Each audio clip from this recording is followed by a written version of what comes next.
when I took over this job 12 years ago, these final events were, just kind of casual. There'd be 10 people in a really sort of soulless room we had on the third floor of Angel Hall. It has a little more soul now, but not much. And I decided we had to do this up better. Plus, I needed an excuse to get out of blue jeans. Because, as my students will tell you, I usually wear blue jeans. And so this was good. This was getting married, going to funerals. This is what I wear.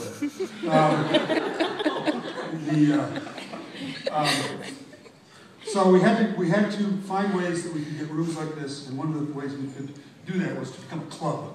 So we became a club. Many people in this room have been in it. Some of you who will be in the sub-concentration next year will be in this club. We never meet, it's okay. There's no club leaders, there are no dues. We got shirts. Oh, but we did get shirts this year. We did get shirts, yeah. That wasn't my doing though, that was the English department. We got shirts. Hey, I'd love to take credit for it, Sam. But it does allow us to get this space, which is great. To get this space, we need a president. And that president has to deal, everybody thinks I'm this laid-back mellow hippie, but I'm not. I really worry and I'm full of angst all the time. So the person who volunteers to be president of our club has to deal with all my little worries. And this year she has borne it with very good grace. And she's done that and managed to write some really fabulous stories. So here's Maura Harris.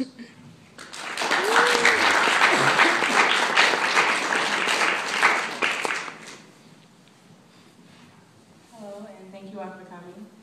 First and foremost, I must always thank God, because without him I wouldn't be here. And I also thank Hugh Taylor, Tish O'Dowd, and Lindsay Perchie for polishing my work over the years.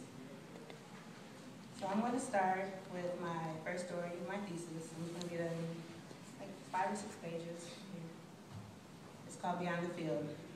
It's also in Southern dialect. I'm not the best speaker of dialect, so I'm going to try. I wasn't too young to remember, but Mama probably thought I was. Hell has got to be one of my clearest memories. Oh, that must have been some 20 years ago, back in 1975. It was hot that day, scorching hot. But it always was in the South. We had a little old house in Huntsville, Georgia, with brown grass, a well out front, and more chicken shit grass out back. Atlanta was lit up about 25 miles back behind the house every night, and the skyline was just as beautiful during the day. I remember all we could think about was some kind of way to get to those buildings. After my twin sister, Delma Jean, told us about the nice TV folks she saw, I just had to get one of those families. Delma Jean was sitting on the porch playing with her red baby. They had on a red skirt like her, and the doll's hair was just as blonde and tangled. Me and my brother, Earl, was throwing rocks down the dirt road in front of the house. The road stretched as far down yonder as anybody could see, and every time the wind blew, it was like a sandstorm. Earl always threw his rocks farther than mine, but I was sure enough determined to beat him. He was a sharp-faced, chocolate fellow with stuffed cheeks like Mama, a few years older than me and Delma Jean. We usually called Earl Black because he was darker than us. I don't care nothing about his color though. That's my brother. Every once in a while, Delma Jean pointed at the city and smiled. We knew what she meant. It tickled us half to death whenever we got to go outside, because we always had to be caged inside while Mama was at work. We didn't know what type of work she did, but she was always gone.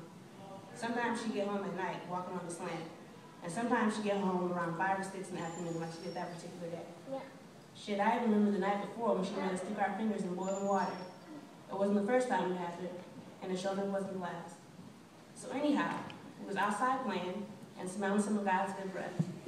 Me and Black ain't had on no type of pants, just our drawers and white t-shirts. But it didn't matter. Everything was still hunky-dory. Brother was sweating bullets and his skin shined like black glass in the sunlight. June bugs was making their ugly way across the road to a pile of leaves, but I was just happy to see another creature enjoying the day.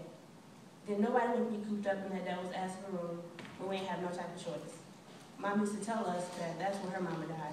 To be exact, just to come home drunk and say, butt-ass naked, sitting on the bed with a gun to her head.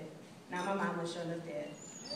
Well, ain't nobody trying to die like that. Mama didn't give a hoot about us, and she'd tell us the world if she could. I know that because she always told us so. That day, though, Mama was frying some chicken, hush puppies, and had some collards and a little okra on the stove, too. We were just hoping she was going to let us have a few crumbs. We didn't usually get to eat big meals like that, but she said she got a bonus at work. We all knew about bonuses. That's why we were outside playing. I'll never forget how happy sister was with her rag baby that day, just brushing that matted blonde hair, and after a while, it was as frizzy as hers. Hair was frizzy as mine too, but Mama said she was gonna cut it that day. I could hardly wait. I sure wished I had big hair that stood up to the sky like Black's, but I didn't. Mama said that's kinky hair, and I said, well, how can I get me some, because that's the kind I want. She told me I didn't want no hair like that, but I sure enough did. She must have thought I didn't want no food either, because she sure ain't feed me none often. I was fixing to throw my last rock and finally be Black when Mama called us in to eat. The rock knew it could wait till I ate. I said, Sister, Black, I'll race y'all inside. Sister yelled, Mama said don't run in her houseboat, or we're gonna get it good, remember? She was squeezing that red baby tight. Yeah, I remember. I was gonna win anyway, right, Black? I asked, laughing.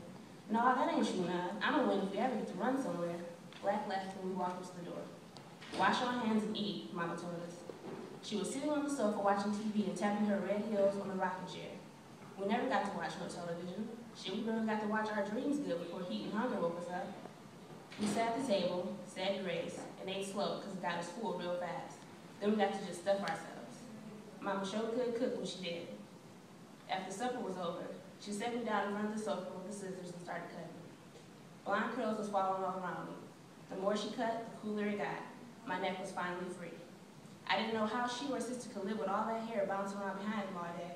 It was sure enough killing me. I had to tuck it behind my ears at night so it didn't get tangled up, and I would suffocate. But when Black lay down, his hair got smashed down too. It looked like a pillow. That's what I wanted. Mama, sister said, can you cut my hair too? Hell no, Mama snapped. That's not ladylike. A lady is supposed to have nice, long hair. But Mama, I don't want to be a lady if I can't cut my hair. Then Regine replied. Mama told her, come here, heifer.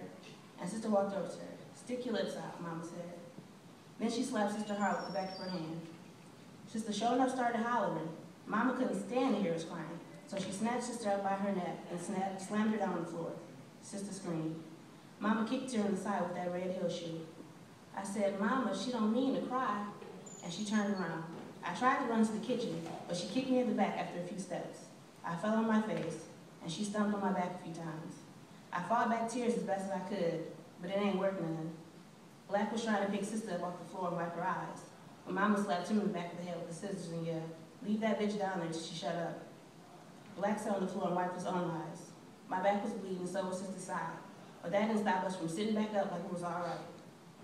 Sister wiped a few tears, stood up, and said with a real shaky voice, Mama, you were so mean to us.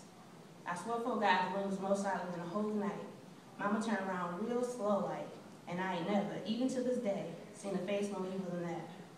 Sister put her hand on her hip just like Mama and said, heifer bitch. Mama pounced on her with the scissors in her hand, but she didn't stab her none. She just kept punching her in the face and in her chest. At first, Sister screamed louder and louder while she moved around like she was that little rag baby. And then she just stopped. She stopped screaming, stopped moving. She just stopped. Mama stopped too. I looked at Black, he looked at me, and we looked at Sister. Silence.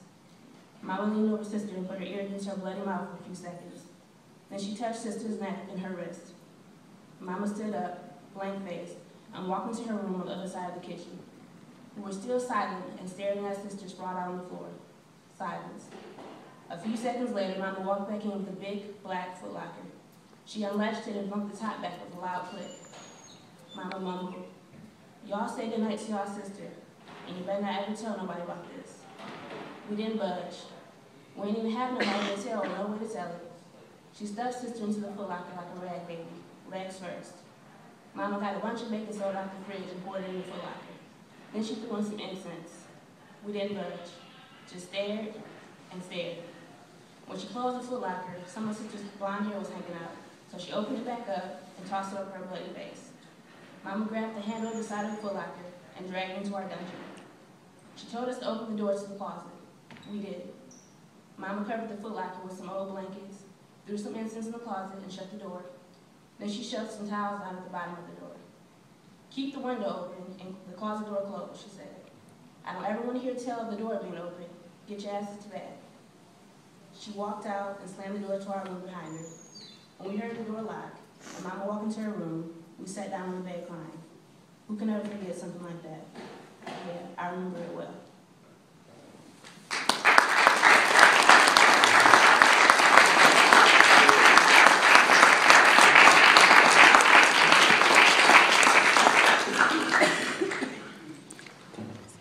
And that is not the end of that story, by the way.